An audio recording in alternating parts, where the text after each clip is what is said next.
Transporter की हड़ताल की वजह से जहां रोजमर्रा की जिंदगी पर विराम सा लग गया था, तो वहीं इस हड़ताल के स्थगित होने के बाद रोजमर्रा की जिंदगी फिर से पटरी पर आनी शुरू हो।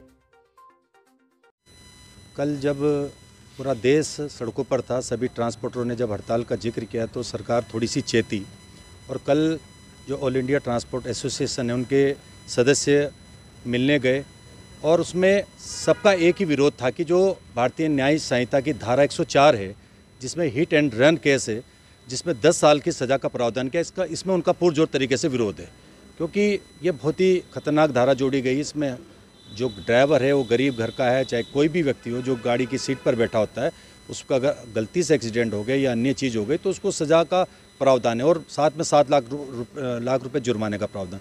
तो इस संबंध में उनसे वार्ता हुई और ये आश्वासन मिला है कि अभी हम लोग इसको लागू नहीं करेंगे, फिर से शासन प्रशासन के साथ वार्ता होगी।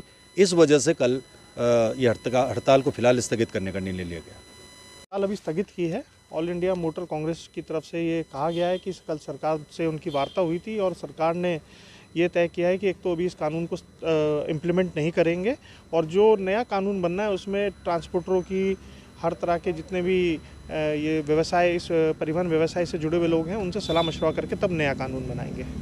आज अभी हम लोगों की बैठक हुई है और बैठक में सब लोगों ने एक मत होकर यही कहा है कि फ़िलहाल क्योंकि लोगों की ज़रूरतों को भी देखते हुए हम लोगों ने फ़िलहाल इसे स्थगित करने का ही फैसला लिया है।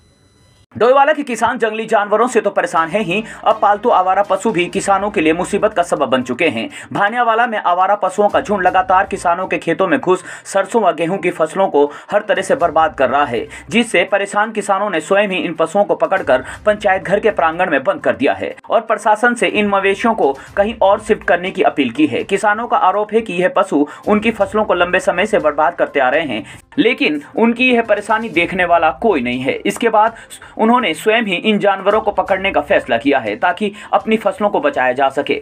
सभासद ईश्वर रोथान ने बताया है कि उन्होंने नगर पालिका प्रशासन को इसकी सूचना दी है, जिसके बाद पालिका प्रशासन की तरफ से इन मवेशियों को किसी गौशाला में शिफ्ट कर दिया जाएगा। सांकरी, ग्राम सांकरी में गौशाला थी, बंद होने के बाद कुछ जानवर लोगों ने छोड़ दिए थे। गौशाला वाले भी सभी जानवर नहीं ले गए तो उन्होंने कुछ छोड़ दिए थे। तो ये जगह जगह जाके लोगों की, कृषकों की फसलों का नुकसान कर रहे हैं।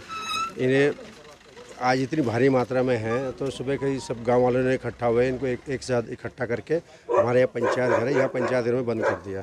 तो मैंने सुबह सचिन, हमारे जो पालिका के सफाई निरीक्षक हैं सचिन रावत जी, उनसे बात हुई तो वो गाड़ी भेज रहे हैं। थोड़ी देर में 12-1 बजे गाड़ी आएगी, उसको गाड़ी में हम उनको सबको इकट्ठा करके तो विकास नगर भिजवा दें। आवारा पशु है, ये काफ़ी नुकसान किसानों को पहुंचा रहे हैं। देखिए आप यहाँ पर जो खेती हो रही है, उस खेती को बहुत ज़्यादा नुकसान हो रहा है। तो किसानों ने क्या हुआ, इन सब इकट्ठा होकर इन सबको यहाँ पर बंद कर दिया और यहाँ से इनको कहीं भिजवाने का की व्यवस्था करेंगे। किससे अधिकारी से, किससे बात करने के बाद इनको कहीं भिजवाया जाएगा, इनको हटवाया जाएगा, क्योंकि इनको सड़क पर छोड़ते हैं तो सड़क पर दुर्घटनाएँ होती हैं। बहुत लोग परेशान हैं इन चीज़ों से। और जो हमारे यहाँ सांकरी में एक गौशाला बनी हुई थी वो भी बंद हो चुकी है, तो बहुत दिक्कतों का सामना किसानों को करना पड़ रहा है। हर तरफ से मार किसानों के ऊपर है, चाहे बरसात हो, चाहे तूफान हो, चाहे आंधी हो, सब चीज़ किसानों की फसल तो खुले में पड़ी है, और खुले में देखो किसानों के हाल क्या हो रहा है, तो बड़ी दुख का विषय है।